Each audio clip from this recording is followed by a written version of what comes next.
Kami, bangsa Indonesia, dengan ini menyatakan kemerdekaan Indonesia.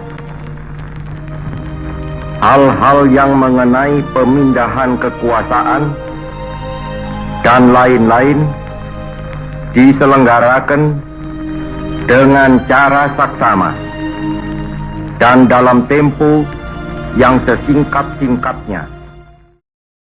Tanggal 17 Agustus 1945, Indonesia memproklamasikan kemerdekaannya, menandai akhir berabad-abad penjajahan Belanda. Akan tetapi, sedikit yang mengetahui bahwa Belanda tidak serta-merta mengakui proklamasi ini sebagai tahun kemerdekaan resmi. Mengapa hal ini terjadi? Setelah kemerdekaan diumumkan, tantangan baru muncul. Belanda, kehilangan cengkeraman atas tanah yang pernah mereka kuasai, berusaha merebut kembali Indonesia. Peperangan meletus, dan banyak nyawa melayang. Sementara semangat anti-kolonial berkobar di Indonesia, di Belanda, respons terhadap peristiwa ini berlangsung dengan irama yang berbeda. Namun, mengapa Belanda ragu untuk mengakui tahun 1945 sebagai tahun kemerdekaan? Salah satu alasan utamanya adalah beban hutang yang harus diselesaikan. Meskipun pada akhirnya pengakuan dilontarkan, namun lebih mengandung makna moral dan politis ketimbang hukum. Pengakuan Belanda pada 17 Agustus 1945, 78 tahun kemudian, memiliki arti yang mendalam. Ini bukan hanya memperkuat sejarah yang tak terbantahkan, tetapi juga meredakan beban hati. Tindakan pemimpin Belanda saat ini dalam mengakhiri penolakan terhadap perayaan dan pengakuan sejarah yang selalu diperingati oleh masyarakat Indonesia, merupakan langkah penting dalam hubungan kedua negara. Pengakuan ini jauh lebih berarti daripada sekadar serangkaian kata-kata. Ia menciptakan titik balik dalam hubungan bilateral dan mencerminkan pencapaian bersejarah dalam proses rekonsiliasi. Ini adalah tahap awal menuju relasi yang lebih baik, penuh penghargaan, dan saling menghormati. Pengakuan ini memiliki makna yang mendalam bagi Indonesia. Di sini, diresmikan bahwa Indonesia sungguh merdeka pada tanggal 17 Agustus 1945. Kontroversi mengenai 27 Desember 1949 sebagai tanggal pengakuan kedaulatan oleh Belanda serta tanggal kemerdekaan Indonesia telah selesai.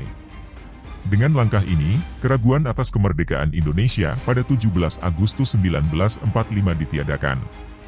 Namun, pengakuan ini tidak sekadar simbol.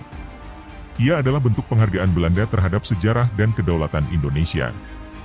Pengakuan ini juga mengakui dampak negatif kolonialisme Belanda di Indonesia.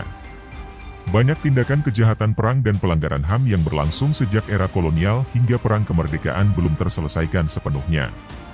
Melalui pengakuan ini, jalan terbuka untuk menangani isu-isu tersebut, termasuk memberikan keadilan kepada para korban, mencari pertanggungjawaban, dan merehabilitasi para veteran.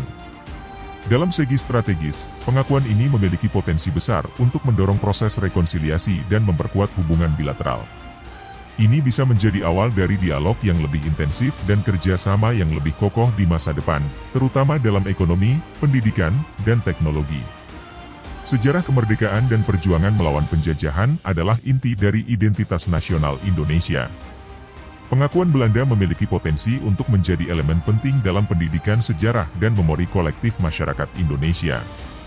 Bagi para korban dan keluarga yang menderita akibat kekerasan pada masa itu, pengakuan ini adalah langkah awal menuju keadilan, baik dalam bentuk pengakuan, permintaan maaf, atau kompensasi. Namun, perjalanan masih panjang. Indonesia harus memanfaatkan momentum ini untuk mendorong agenda dan tujuan nasional. Tindakan pengakuan Belanda terhadap kemerdekaan Indonesia adalah bukti nyata bahwa cerita perjuangan tak hanya berhenti di lembaran masa lalu, melainkan menjadi pondasi kokoh bagi masa depan yang lebih inklusif. Ini adalah pengingat kuat bahwa perjuangan dan ketabahan rakyat Indonesia telah membawa perubahan yang tak hanya dirasakan oleh generasi saat ini, tetapi juga menerangi jalan untuk generasi mendatang.